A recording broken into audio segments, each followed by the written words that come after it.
जय हिंद दोस्तों, मैं हूं अनूप और आप सब लोग देख रहे हैं ग्लोबल कॉन्फ्लिक्ट। दोस्तों, इंडिया और चाइना के बॉर्डर टेंशन के दरमियान आप में से बहुत लोग मुझे कमेंट में पूछ चुके हैं कि भारत और चाइना के एयरफोर्स में कौन ज्यादा ताकतवर है। और दोस्तों, इस वीडियो में मैं आप लोगों को इसी कंपैरिजन के बारे में बताऊंगा। पर वीडियो में आप लोगों को किसके पास कितना हथियार है उसके बारे में तो जानकारी नहीं दूंगा, लेकिन आपको ग्राउंड सिचुएशन के बारे में बताऊंगा कि अगर लद्दाख में भारत और चाइना के बीच में कोई झड़प होता है तो क्या इंडियन एयरफोर्स चाइना को आसानी से मात दे पाएगा। और दोस्तों, इसे जानने के लिए वीडियो के आखिर तक बने रहिए और वीडियो को लाइक और चैनल को जरूर सब्सक्राइब कीजिए। दोस्तों, डॉक्यूमेंट में बताया जाता है कि चाइनीज एयरफोर्स के पास करीबन 1700 कॉम्बैट एयरक्राफ्ट है और ये संख्या बल इंडियन एयरफोर्स के तुलना में काफी ज्यादा है। पर फिर भी वेस्टर्न मीडिया में और वेस्टर्न एक्सपर्टों के मुताबिक इंडियन एयरफोर्स लद्दाख में चाइना से ज्यादा मजबूती स्थिति में है। पर ऐसा कैसे? इंडियन एयरफोर्स के पास ऐसा क्या एडवांटेज है जो उसे बॉर्डर में चाइना से ज्यादा मजबूत बनाता है, या फिर चाइना किस कारणों की वजह से इतना ज्यादा एयरक्राफ्ट रखने के बावजूद इंडिया के तुलना में बॉर्डर में इतना ज्यादा कमजोर दिख रहा है। दोस्तों, चाइनीज एयरफोर्स को चाइना ने टोटल 5 थिएटर कमांड में डिवाइड किया है, जो कि eastern theatre command, southern theatre command, western theatre command, northern theatre command और सेंट्रल थिएटर कमांड में डिवाइड है। और दोस्तों, इन पांचों कमांडों में चाइना द्वारा बहुत सारा फाइटर, बॉम्बर और ट्रांसपोर्ट एयरक्राफ्टों को रिक्रूट तो किया गया है, लेकिन आप लोग इस मैप में देख पा रहे होंगे कि चाइना के इन एयरक्राफ्टों को और कमांडो को किस तरीके से डिप्लॉय किया हुआ है। इस मैप में जो येलो डॉट है वो चाइना के एयरबेसेस और डिप्लॉयमेंट है, जहां से आप लोगों को साफ साफ दिख रहा है कि चाइना का ज्यादातर कंसंट्रेशन उसके समुद्री क्षेत्र के नजदीक है। चाइना के द्वारा अपने एयरफोर्स के ज्यादातर कंसंट्रेशन ईस्टर्न थिएटर कमांड में ही किया गया है, जिसका मेन कारण है साउथ चाइना सी, ईस्ट चाइना सी और येलो सी के ऊपर अपना दबदबे को बरकरार रखना। इवन इस एरिया में चाइना का ज्यादातर दुश्मन है, जिसमें वियतनाम से शुरू करके Taiwan, Japan, South Korea, South China Sea के देश और अमेरिकी एलाई भी शामिल है।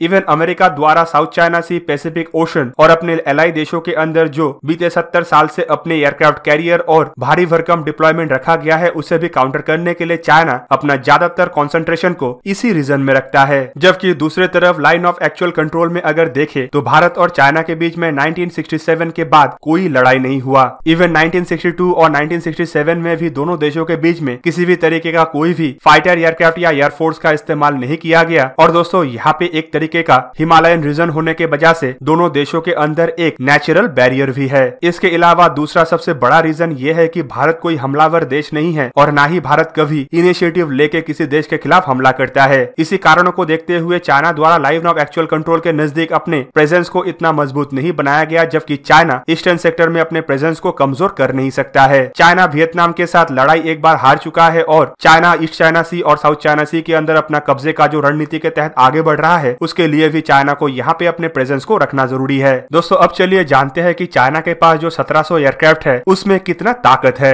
दोस्तों, चाइना अपना ताकत खाली संख्या बल में दिखाता है। ताकत को दिखाने का दो तरीका होता है, आइदर क्वांटिटी या क्वालिटी। और दोस्तों, चाइना क्वालिटी से ज्यादा क्वांटिटी में बिलीव करता है। इवन आप सब लोगों को पता ही है कि चाइना द्वारा किस तरीके के घटिया सामानों का प्रोडक्शन किया जाता है और चाइना का सामान भरोसे लायक कितना कम होता है। और ऐसा ही हालत चाइना का एयरफोर्स के फाइटर एयरक्राफ्टों का भी है। चाइना द्वारा इस्तेमाल किए जाने वाले 1700 फाइटर एयरक्राफ्टों में ओनली 700 एयरक्राफ्टों को ही मॉडर्न एयरक्राफ्टों का दर्जा दिया जा सकता है, जबकि बाकी के बचे 1000 के करीब एयरक्राफ्ट में सेकंड जनरेशन और थर्ड जनरेशन के फाइटर एयरक्राफ्टों का कॉपी ही शामिल है। दोस्तों, इन 1000 एयरक्राफ्टों में चाइना का MiG-21 का कॉपी मतलब J7 एयरक्राफ्टों का संख्या ही 700 से अधिक है। इसके अलावा इन एयरक्राफ्टों में आज से 50 से 60 साल पुराना Q5, J8 और H8 जैसे एयरक्राफ्ट भी शामिल है, जो चाइनीज एयरफोर्स को खाली संख्या बल बढ़ाने में ही मदद कर रहा है, लेकिन ताकत को बढ़ाने में कोई भी मदद नहीं कर रहा है। दोस्तों, इन 1000 एयरक्राफ्टों को अब इंडियन एयरफोर्स के MiG-21 से भी निचले दर्जे का एयरक्राफ्ट के हिसाब से गिन सकते हैं, क्योंकि इन एयरक्राफ्टों को MiG-21 के तर्ज पे ही कॉपी करके चाइना द्वारा बनाया गया है। और दोस्तों, ओरिजिनल एयरक्राफ्ट से कॉपी किया हुआ एयरक्राफ्ट कतई ही बेहतर नहीं हो सकता।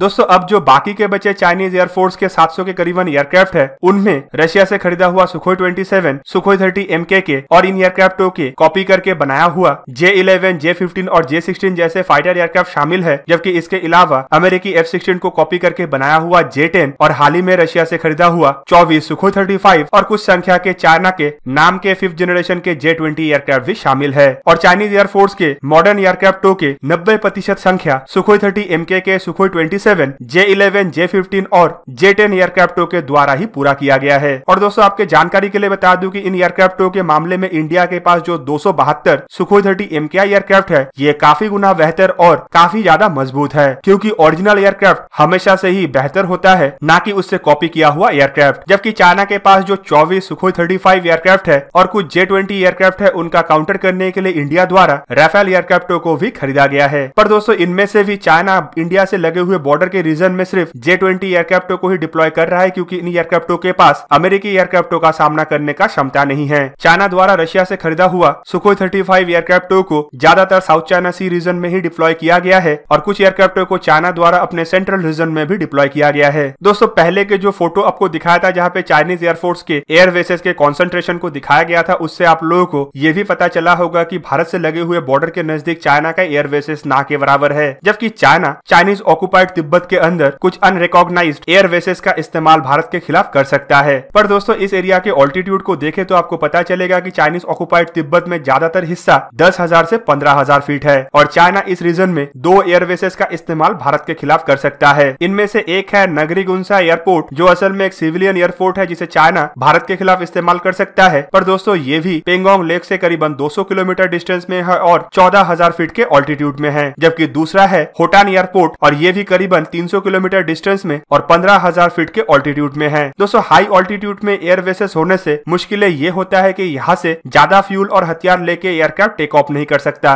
ज्यादा हथियारों के वजन और ज्यादा फ्यूल के लिए एयरक्राफ्टों को लो ऑल्टीट्यूड के एयरवेज से टेक ऑफ करना पड़ता है, लेकिन इंडिया से लगे हुए बॉर्डर के रीजन में चाइना का कोई भी लो ऑल्टीट्यूड एयरवेज नहीं है, जबकि लाइन ऑफ एक्चुअल कंट्रोल में भारत का जहाँ पे एयरवेसेस का संख्या भी चाइना से ज्यादा है, वहीं पे भारत का एयरवेसेस यहाँ पे चाइना से ज्यादा मजबूत है। इवन इंडिया के पास तो डेडिकेटेड मिलिट्री एयरवेसेस भी है और लो ऑल्टीट्यूड में भी इंडिया का इतना प्रेजेंस है कि इंडिया यहाँ से आसानी से फुल लोड के साथ एयरक्राफ्टों को टेक ऑफ करा के लाइन ऑफ एक्चुअल कंट्रोल के नजदीक किसी भी मिशन को अंजाम दे सकता है। पर दोस्तों ऐसे सिचुएशन में चाइना अपने पाला हुआ एक देश का इस्तेमाल कर सकता है और वो है पाकिस्तान, और पाकिस्तान खुशी से चाइना को अपने ऑक्युपाइड गिलगित बल्तिस्तान के एयरवेसेस का इस्तेमाल करने भी दे सकता है, लेकिन यहाँ पे भी चाइना को मुश्किलें आएगा। दोस्तों आपके जानकारी के लिए बता दूं कि सबसे बड़ा मुश्किल चाइना के लिए यहाँ पे सप्लाई एंड कम्युनिकेशन का हो सकता है। चाइना अगर अपने फाइटर एयरक्राफ्टों को गिलगित बल्तिस्तान के कुछ एयरबेसेस में डिप्लॉय करता है तो चाइना को अपने सप्लाई को इंडिया के ऊपर से ही लेना पड़ेगा या फिर बाय रूट काराकोरम पास से गुजारना पड़ेगा। और ऐसे सिचुएशन में अगर कोई लड़ाई होता है तो भारत आसानी से इंडियन एयर स्पेस को चाइना के लिए ब्लॉक भी कर सकता है और बाय रूट जो काराकोरम पास है उसके ऊपर भी दबाव पैदा करके चाइना के ये बेसेस इस्तेमाल करने के मंसूबे को भी ध्वस्त कर सकता है। पर अगर इंडिया और चाइना के बीच में कोई झड़प होता है और उसमें एयरफोर्स का इस्तेमाल किया जाता है तो चाइना इंडिया के खिलाफ अपने सुखोई 27, सुखोई 30 MK के J-11, J-10 और J-15 जैसे एयरक्राफ्टों का इस्तेमाल कर सकता है और इनमें से कुछ एयरक्राफ्टों को हाल ही में तिब्बत में स्थित इन बेसेस में डिप्लॉय भी किया गया है। पर दोस्तों रियल वॉर सिचुएशन में ये चाइना के लिए और भी खतरनाक बन सकता है, क्योंकि चाइना के मेन लैंड से इन एयरबेसेस का डिस्टेंस कई 100 किलोमीटर है और चाइनीज एयरफोर्स को ऐसे टेरेन और ऑल्टीट्यूड में ऑपरेट करने का इतना ज्यादा एक्सपीरियंस भी नहीं है। ऐसे सिचुएशन में चाइना इस एरिया में एयरक्राफ्टों को डिप्लॉय करके इंडिया के खिलाफ साइकोलॉजिकल बढ़त हासिल करने का कोशिश तो कर सकता है या फिर पेट्रोलिंग तो कर सकता है, लेकिन रियल वॉर सिचुएशन में चाइनीज एयरफोर्स के लिए यहाँ पे अपने एयरक्राफ्टों को मेंटेन करना और इंडिया के खिलाफ इस्तेमाल करने के साथ साथ सप्लाई लाइन को बरकरार रखना काफी बड़ा चैलेंज बन सकता है। तो दोस्तों ये था आज का वीडियो। अगर आपको वीडियो अच्छा लगा तो इसे लाइक कीजिए और मेरे चैनल को सब्सक्राइब कीजिए और साथ में बना हुआ बेल आइकन को भी प्रेस कर दीजिए ताकि आप मेरा वीडियो देख पाए सबसे पहले। जय हिंद।